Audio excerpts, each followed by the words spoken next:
a real ban? Is that a real? That's a real ban. Yes. So Night Mew Foxy has a ridiculous greeting. Okay. I am serious.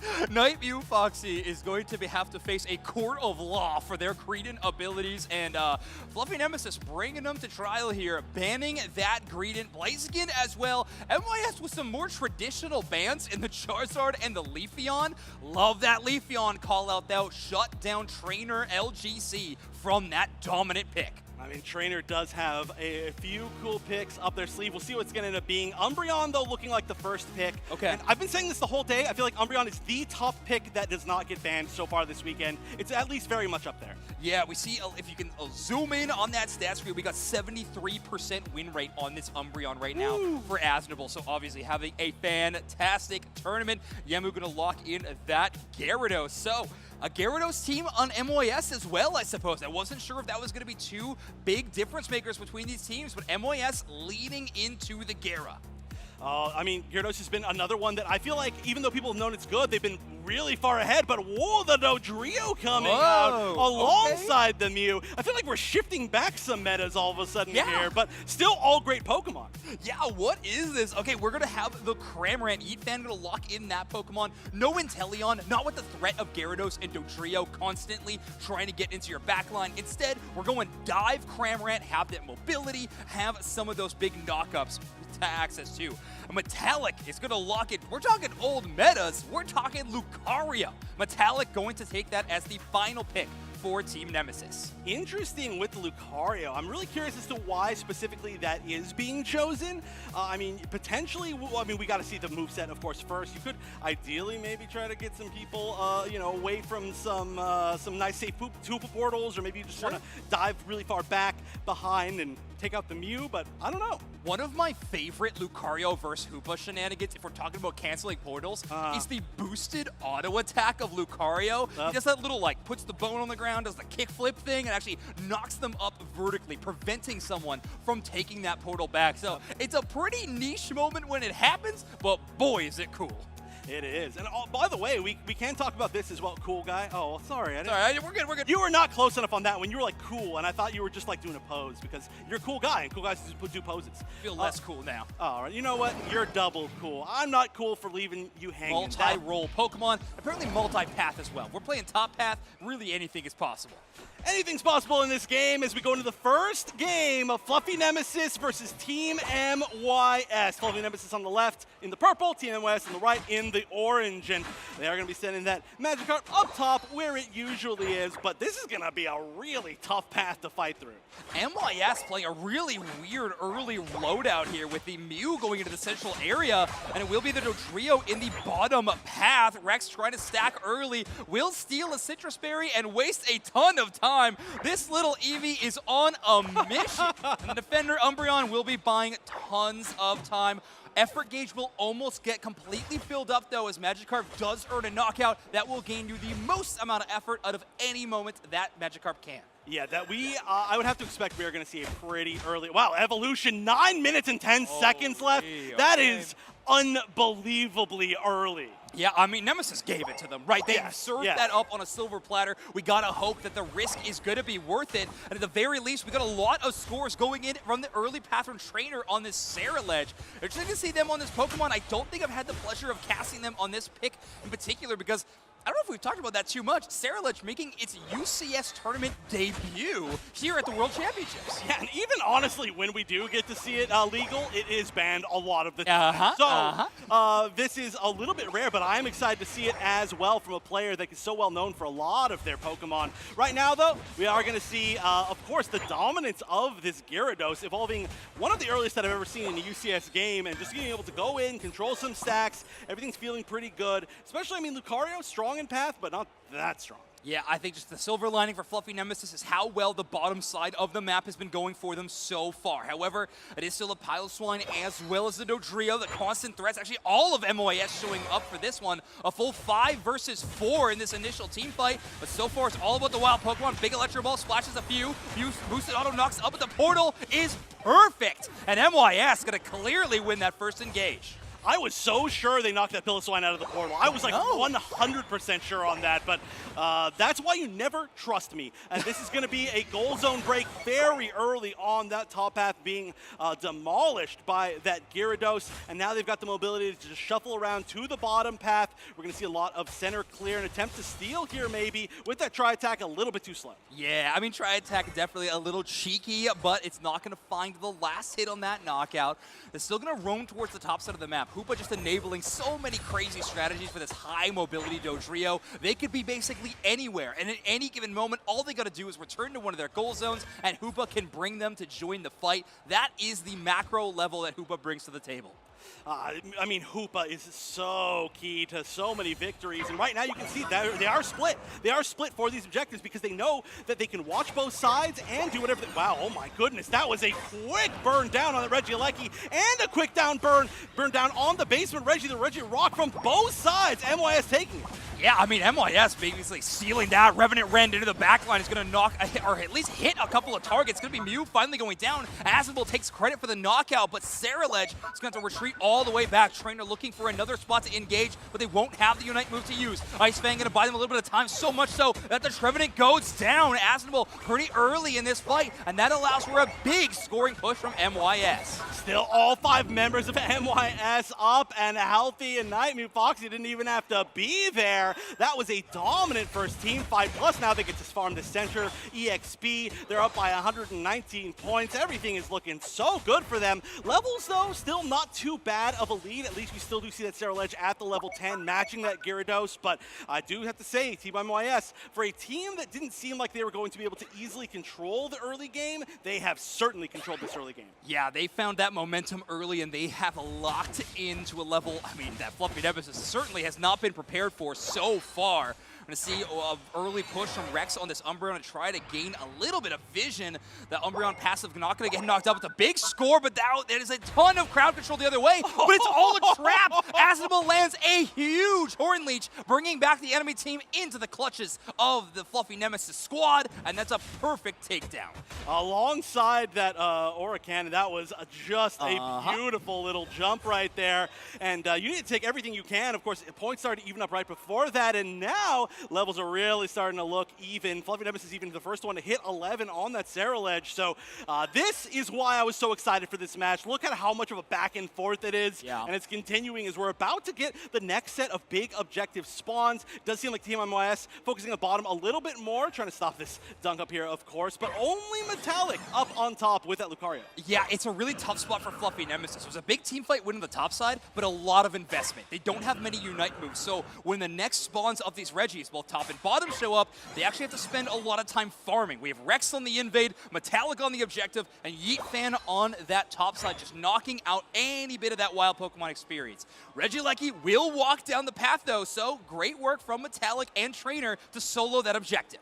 Yeah, I'm really curious what we're seeing Umbreon do. They did manage to steal, I think, at least a little bit. Got a red buff, I think, yeah. Yeah, yep, you can see it right there. And they just kind of snuck back through. That's pretty cool. They're like, oh, I did not really encounter any resistance. But they've got to be happy with that. We're still currently seeing Gyarados alone deal with that Regieleki up top. They do not let it go in. That would have been a few just extra points, and they are holding on to the lead just barely. But now there's not a whole lot left for them to farm. They did just get a few Indeedee spawns, and so it looks like a few little greedy picks off on the side, at least for the Dodrio.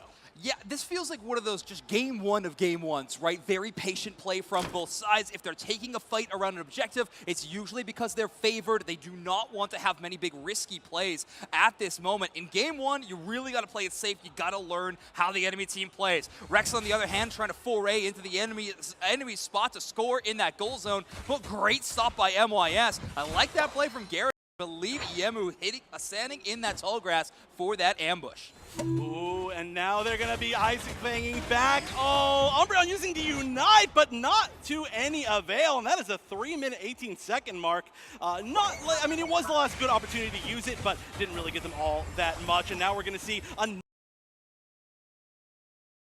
at the 3-minute mark, but everybody wants this engage. Okay, Metallic with 50 points on the top side, though. That's huge. When you're going into a Dodrio composition, the enemy score pressure is always an ever-present threat. So if you can keep that in mind and keep that pace up in the score line, you will have a better advantage in those final team fights. It seems that final Reggie will go over to the side of Team MYS as Asnable is going to retreat, but yet another Reggie Lucky spawning and yet another 1v1 battle between Metallic and that objective. That's really the story here. Why does Metallic so mean to Reggie Alecki the entire time? But yeah, not going to be contested at all. We're going to see Team MYS fall back, get a little bit more farm before the final stretch, trying to hit some very important key levels, really close to 13 on a few. And they will probably get an opportunity if they really want to defend the Reggie Alecki. They may just let it go in. Oh, this is a really early, awkward timed fight, and that's a huge KO to start things off. Huge catch by Asnable, able to combo those crowd control moves. Picture perfect. Make sure right when it's off cooldown, we're hitting with the next stun, and that's just too much, even for a Mammo Swine to outlive. That is a Cramorant Unite move very early from Ethan. They're going to dive towards the Rayquaza. It's getting extremely low, and it's Hoopa to take it out. MYS going to secure the Rayquaza and take down 3 knockouts. What just happened? I didn't even know what happened. That was Unite's being popped at 202, and then Rayquaza was down by like 158, and everybody on Nemesis went down within those 2 seconds as well. That was ridiculous. That was just full committal from both of these teams, but Team MYS able to take the upper hand despite the fact that they were the first ones to lose a pick in that situation. All right, let's do some math. We have 1:20 left in this match, and it's 319 to 564. We've seen score lines like this change. Mew Foxy actually going to take a very aggressive approach, despite having the Rayquaza shield, is going to try to push into the Lucario. They use the Unite move to try to make it towards that goal. So the power-up punch is going to knock them off. So yet another score stop by Nemesis. They have a minute left to put together a team fight. They need to have a huge scoring push. But the problem is, Dodrio on that other side can counter score. Wait. The Hoopa. Is the Hoopa hiding for the counter Unite? I think there may be a chance that that's something they could go for. They are going to get a counter score. They don't have Unite quite yet, but now they know that Hoopa's there. They have to be worried. We could see the Unite come back, and it is back, and they are going to pop the Hoopa unbound at the center. Goal zone, bring everybody back. They have to bring defenders back, but the skulls going in are too much. 850 points, almost 400 points of a lead, and the Hoopa sneaks through. In Worlds in Honolulu in 2024, we're seeing a Yamada on the main stage. Crazy play there. Hoopa bringing in the squad. I mean, any bit of hope just dashed from Flushy Nemesis in that game number 1. Great play by Team MYS. I mean, what a Hoopa game. You secure the Rayquaza, and you double down with the Unite move at home base. That was certainly an MVP play in my book overall, but Team MYS, what an amazing job. And of course, it was the Hoop in both situations. Consider it.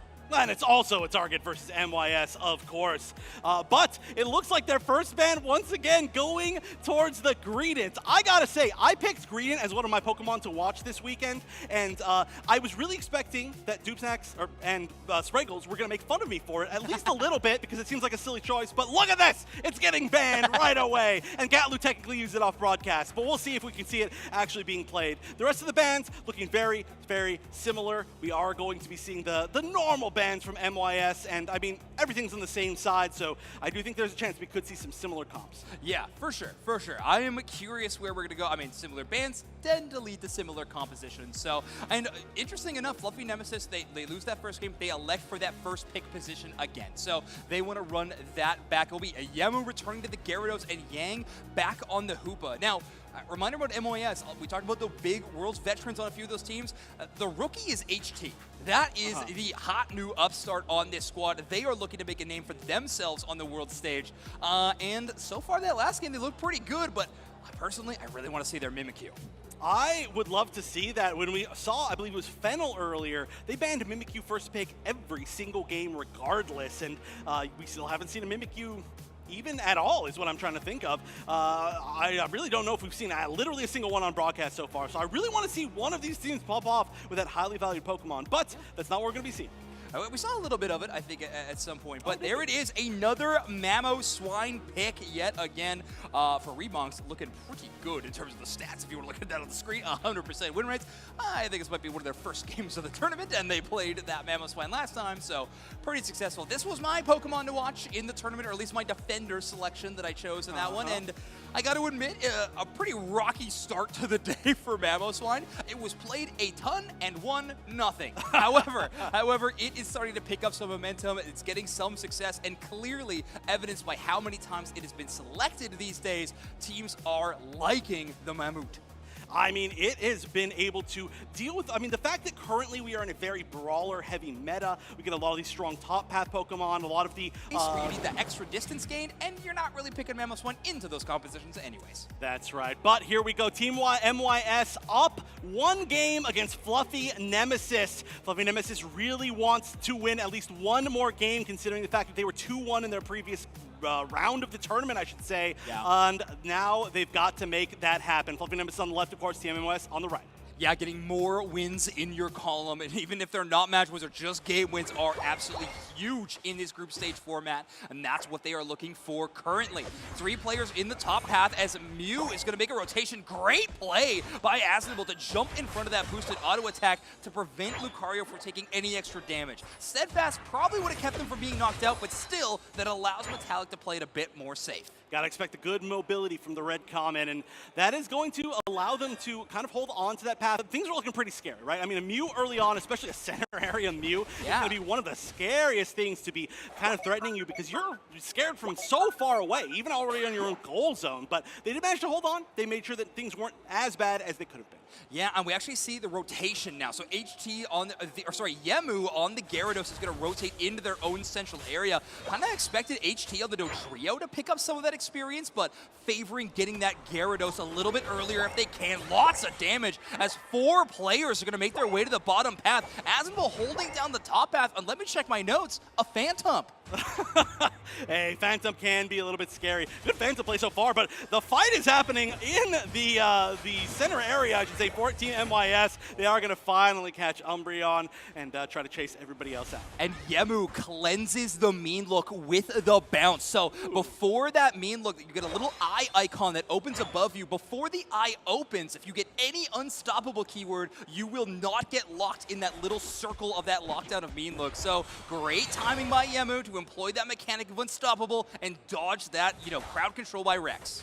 And now we're going to see the evolution to the full tree here. They're going to be assisting in getting that center EXP. Oh, not quite able to get that score in. Yeah, very, very, very close. Had to do everything they possibly could to try and stop that. But only 4 points in from Team MYS this time. That is not looking quite as good. But we're going to see a lot more in, all in a row. Right as I say that, that's going to even it up, essentially. Just 5 points difference. Yeah, a lot of scores. Not enough to break that goal zone, but enough to feel a little bit better about the scoreline right now as we head towards 7 minutes very soon. The first set of objectives going to be spawning, and this time HT with a bit more aggressive play on the Dodrio. We saw a very, very passive play out of this speedster in the last match. Now we're seeing a lot more rotations into the enemy central area. It feels like HT's got a bit more confidence now that they got that game advantage.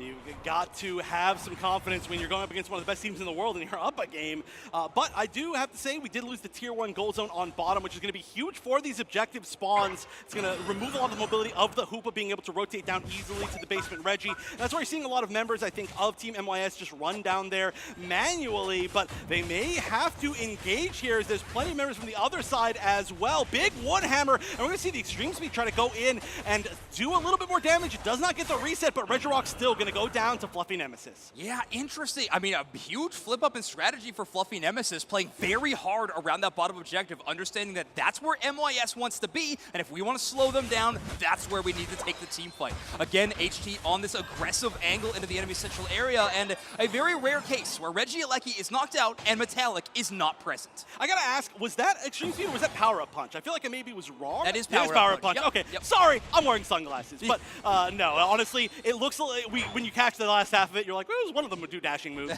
But that is really interesting that we are going to see the Power Up Punch.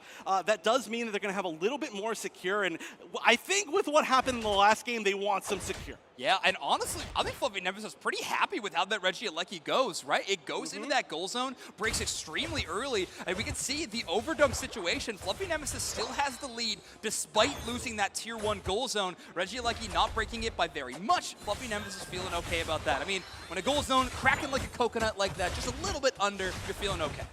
And we have seen so much. I think Umbreon has lived in the right side of this map right now. He's just seen invade after invade after invade the entire time, and it does take quite a bit to take them down. And while they've got an XP share, you're just sitting there and chilling. Oh, look at this, the jump! Oh, the Revenant Rend only catches one, but that one will go down immediately. That had to have been an absolute jump scare. They do manage to get out with 2 of their members, though, so not the hugest wipe.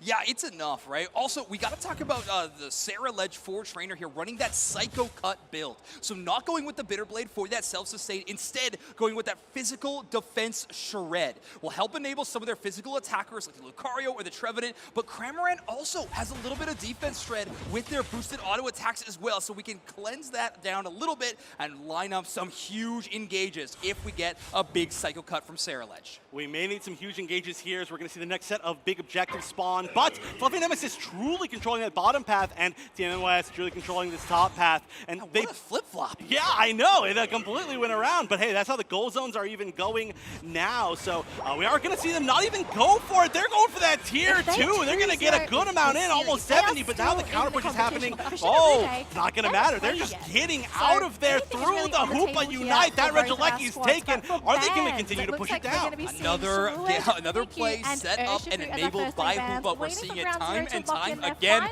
I mean, this is clearly a key part of what MYS is trying to accomplish in these matches. Cramorant protecting himself with a bit of a hurricane as they try to run away. That's another Sarah Ledge Unite move, I believe, at 356. Gyarados Unite move used mostly to escape. Asnable, gonna have to use the eject button, but a lot of Unite moves spent no real impact either side.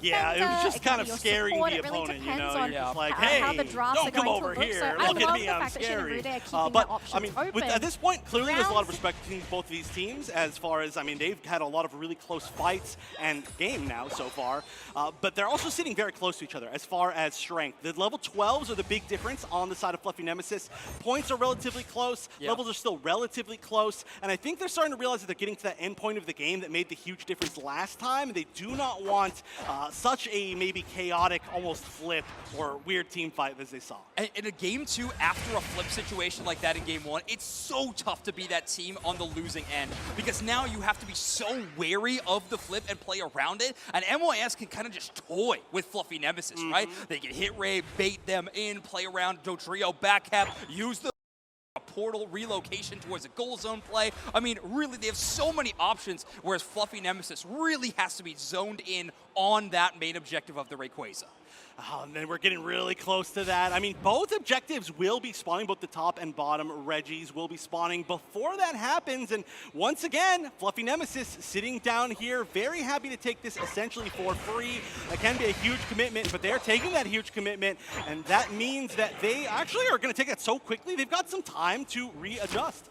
Yeah, I'm curious if this Regieleki is going to see any attention. So far, it doesn't seem like that. Instead, we play around this Rayquaza positioning. Mamoswine getting a bit of vision as well as space. That's an eject button from Mamo extremely early. A Pokemon that doesn't necessarily need it, but still is impactful for some of these engages. Now Mamoswine going to be a bit more susceptible to what Fluffy Nemesis is going to try to do on the engage.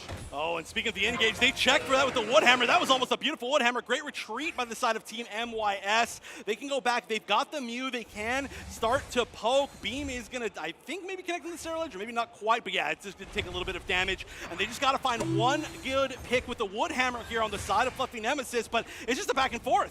Yeah, Yeet Fan currently farming, I believe. Is going to go rotate towards that goal zone. Mamoswine with their Rampage into the back line. Does line up a few targets, but Sarah Ledge will take the KO. Revenant Rand will land on the Hoopa, but they're able to walk away from that moment. Rayquaza getting extremely low. Mew, Hoopa, Dodrio all available. And it's yet again a Hoopa secure. This time from the laser as Yang lines up yet another game-securing play. If you're not banning Hoopa against Team MYS, I don't know what you're doing at this point. That is one of the MVP MVP, like, total performances of the entire tournament, if not the, from Yang. Now, still, of course, there's plenty of time. Got a game. We still got a game here. A minute left on the clock. A few Rayquaza shields. I think Hoopa in particular still having access. You see them moving all the way towards the bottom side of the map. As we're going to put in a few points, Rex going to line them up as well.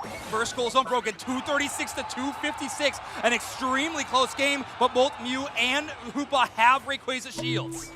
Oh, and they're going to be able to potentially get both in. We didn't see the attempt, just a little bit of a bait. Can we get the score in? That will be, and that's going to be a huge lead. 164 points with 30 seconds left, but on the top path, we do see quite a few points in the pockets here of two members of Fluffy Nemesis. There is going to be some defense here. They don't have shields, and now everybody's going to be jumping over there. No really attempt to back cap from the bottom side. Revenant Ren is going to come out. Big jump just to get back on that point. And I don't know if there's going to be any opportunity for them to try and find these goals. The clock being the toughest enemy to go through, and why not 50 more points from Yang in the enemy goal zone as MYS take down Fluffy Nemesis.